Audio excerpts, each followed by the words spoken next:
স্ত্রী আসলে মায়েদের সাথে থাকতে চান না কেন? কারণ তারা অনেক ডিস্টার্ব করেন, বিরক্ত করেন, ইত্যাদি ইত্যাদি। তো এক্ষেত্রে শরিয়ার বিধান হলো, সন্তান হিসেবে আপনি মা বাবার কাছে যাবেন, সেবা করবেন, লোক দিয়ে সেবা করার ব্যবস্থা করবেন, এটা আপনার কর্তব্য। কিন্তু স্ত্রীকে আপনি বাধ্য করতে পারেন না যে আপনার মা বাবা খারাপ আচরণ করে তারপরে সেখানে পড়ে থাকতে হবে। এই অধিকার আপনার না যে আপনি তাকে এটা বাধ্য করবেন। তবে স্ত্রীর এখানে একটা কর্তব্যের ব্যাপার আছে, নৈতিক দায়িত্বের ব্যাপার আছে। সেটা হলো যে স্বামী আমার ভরণ পোষণ সবকিছু দেয়, সবকিছু খেয়াল রাখে। স্বামীর মা বাবার আচরণে কষ্ট হলেও যদি আমি একটু সহ্য করি, কেন? স্বামীর দিকে খেয়াল করে যে স্বামী খুশি হয় তার মা বাবার প্রতি, যতটুকু সামর্থ্য কুলায়। এখানে আননেসেসারি তাকে চাপ নিতে বলছি না, যতটুকু সামর্থ্য কুলায় যদি করতে পারেন সেটা হবে সবচেয়ে ভালো, সেটা করা উচিত।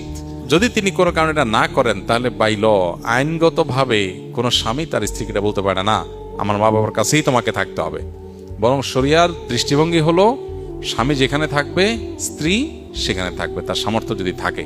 তাহলে মা বাবার জন্য কাজের লোক দিয়ে আপনি যেমন ব্যবস্থা করবেন, আবার আপনিও ঘন ঘন যাবেন, শুধু কাজের লোক দিয়ে হবে না। আর নাতিপুতি দেখার তাদের শখ আছে, এটা তাদের হক, অতএব তাদের দেখার ব্যবস্থা করবেন, তাদেরকে আনবেন, নিজে যাবেন। একই সাথে স্ত্রীর প্রতি কোনো অবিচার যেন না হয়, সাধ্য অনুযায়ী মা বাবার সাথে বেয়াদবি না করে সেটাও লক্ষ্য রাখবেন। আবার স্ত্রীকেও বোঝানোর চেষ্টা করবেন, মা বাবার হয়ে ওজোর খাই করার চেষ্টা করবেন। এখানে আসলে ওই যে পাটার পুতার ঘষাঘষিতে মরিচের যে অবস্থা হয়, অনেকটা সে অবস্থা হয় আর কি। এটুকু করা লাগে।